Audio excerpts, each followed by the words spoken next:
Is it just me? Or does the beginning of a creative journey feel like going through puberty all over again? Because your emotions are all over the place, everyone around you seems to be way cooler than you, and you have to tell your parents all over again that it's not just a phase. If we're not careful, then the insecurities that come up as part of this process can destroy our efforts at trying something new. And I would know, starting this YouTube channel has given me many moments of self-doubt. From filming to editing to uploading, each part of the process has given the voice to the back of my head many occasions to point out all my inadequacies. The worst part is that the voice is right, because my videos don't look like those of my favorite YouTubers. In fact, they don't even look remotely like them. And that realization has been enough to make me want to quit about 100 times already. But luckily, I had another realization. Namely, that our biggest problem are our unrealistic expectations. We've all been there, staring at the blank page, cringing at the recording of our newest video, or ready to throw our sketchbook out of the window.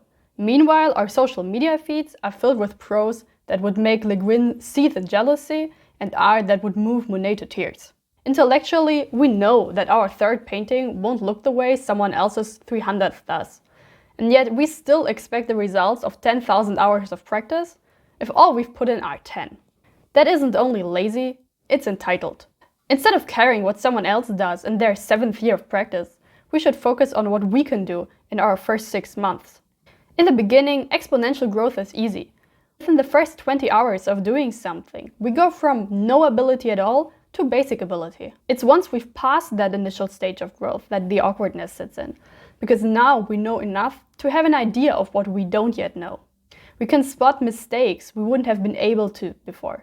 So seeing how you suck at something is actually a win, because it shows how you've moved on from being a total beginner. And the first step to being good at something is to be bad at it. But it's also the stage where most people quit, because the most difficult part about being a creative is dealing with your emotions. Creation isn't just a mechanical application of skill, it's the purest form of self-expression.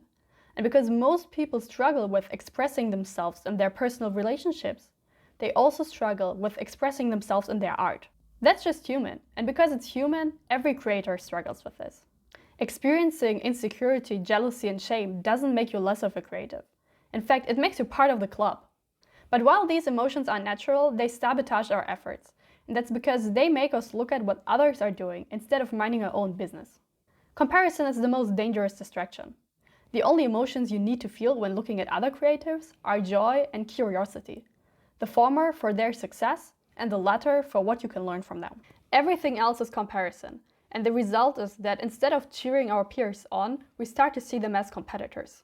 Comparison makes us lose our sense of reality. Instead of being honest about our merits and achievements, we zero in on our shortcomings. And when you're feeling down on yourself, the easiest way to make yourself feel better is to pull someone else down with you. Of course, so-and-so's art is better than ours. They have more talent, and anyway, they have much more free time than us.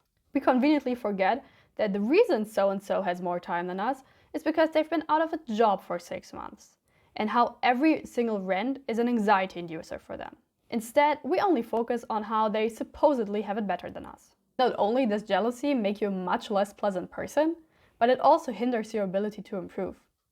Because no one has ever gotten better by making someone else worse. The energy we spend looking at other people's projects would be much better spent on our own. Honestly, it would be better spent doing nothing. Because the more jealous we are, the more we lose sight of our own way. We start trying to follow someone else's path when they don't even have the same destination. So stop minding everyone else's business and take an honest look at yourself. How have you improved in the last 3 months? What time have you put towards your goals? Have you put in the practice? Because the only person you need to compare yourself to is you. And the only way to do that is to be realistic, both about your successes and your failures. Because chances are you're already aware of your limitations. That's why you need to double down on acknowledging your achievements. And only you get to decide what a win is. Because just like you can't follow someone else's path, you can't use their benchmarks to measure how you're doing on yours.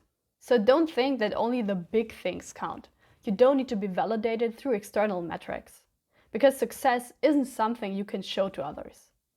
Instead, focus on your inner development and your progress in your craft, because that way your wins are small and frequent. By focusing on your achievements, you gain the willpower to keep going in the face of adversity. And this is necessary to not let your fear of failure convince you to abandon ship. Because the easiest time to quit is before you've ever truly started. And that's because a creative journey tends to ignite all our insecurities. And the biggest one of them all is, what if I make a fool out of myself?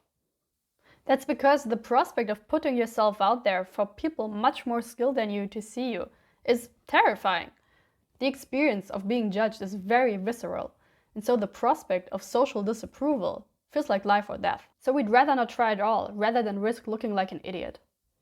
But who says the fool is a bad role to play? In tarot, he symbolizes the beginning of a journey. The fool is a spontaneous spirit.